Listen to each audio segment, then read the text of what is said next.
And next speaking is Nick Horton, co-executive director at Open Doors on behalf of Roberta Richmond, who unfortunately can't be here out of COVID precautions. Roberta worked at the Rhode Island Department of Corrections for 33 years.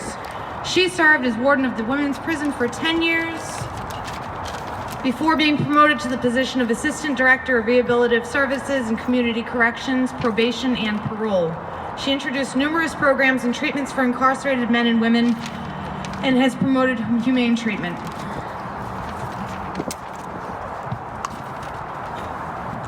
Hi everyone, thanks so much for coming.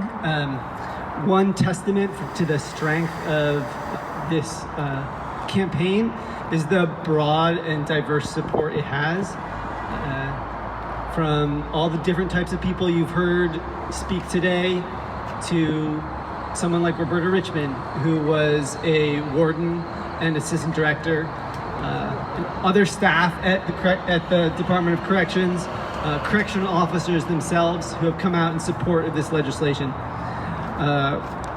Roberta, and I'll just read part of her letter, said, "Throughout my career, I have always had grave concerns about placing prisoners, many of whom suffer from mental illness, in segregation units or entire buildings dedicated to restrictive housing, such as the High Security Center of the ACI. Many prisoners classified to this particular facility spend months or even years locked in small cells with minimal human contact. As assistant director, I spent time in these units and facilities visiting with prisoners and observing the lives they lived there with minimal programming. I always came away from those visits feeling frustrated and saddened. I was also concerned about the underutilization of security staff who had little or nothing to do during their shifts, and the lack of frequency with which prisoners receive check-ins by mental health professionals. Although I voiced my concerns about exacerbating existing mental health issues of prisoners and creating mental illness where none may have existed before on numerous instances, in executive meetings, my concerns were not heard.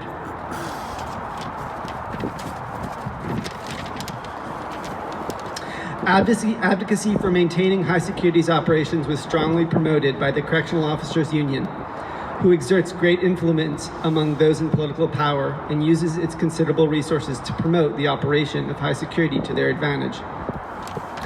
As a result, all previous efforts to close the unit during my tenure were rejected by the General Assembly. Thus, I urge legislators and other local stakeholders to support the Restrictive Housing Act, an alternative approach that would better the living conditions inside the ACI, increase safety, and act as the first step towards the process of making all necessary adjustments to allow for the closure of the High Security Center. I urge the general public and other legislators also to listen to the emotional words of those most directly impacted men and women who have experienced living in these horrific conditions. It is time we move away from counterproductive, hyper-punitive carceral practices and consider the humanity of all prisoners. I hope that what you hear today can help to dispel the misconceptions that have defined those subjected to solitary confinement at RYDOC as the worst of the worst, and encourage you to fight with us for these necessary changes. Thank you." So those are the words of, once again, Roberta Richmond, who was the warden and the assistant director at the ACI. And I just want to briefly mention to everyone here some of the steps that we would really love to continue to have your support in as we move this campaign forward over the next several months, hopefully towards passage. If every single person here can help us find, can sign up if they haven't signed up, so we have your contact information. If you can follow the Close High Security campaign on Facebook. If you can take one of the postcards that we have and mail it to your legislator. If you could call your legislator. If you have any questions about any of those things and how to do them, feel free to talk to the people at the table from our campaign.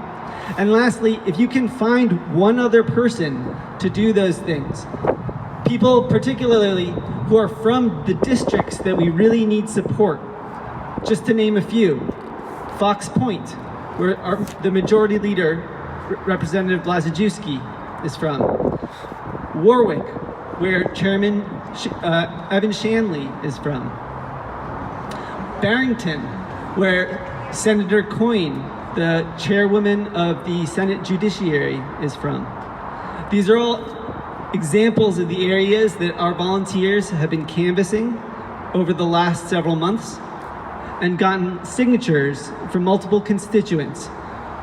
Those are the voices that we will need to reach out to their representatives and their senators to tell them that this bill matters not just to those of us that came here today, but to people from all over the state who care about upholding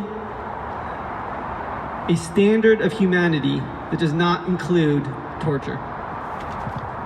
Thank you.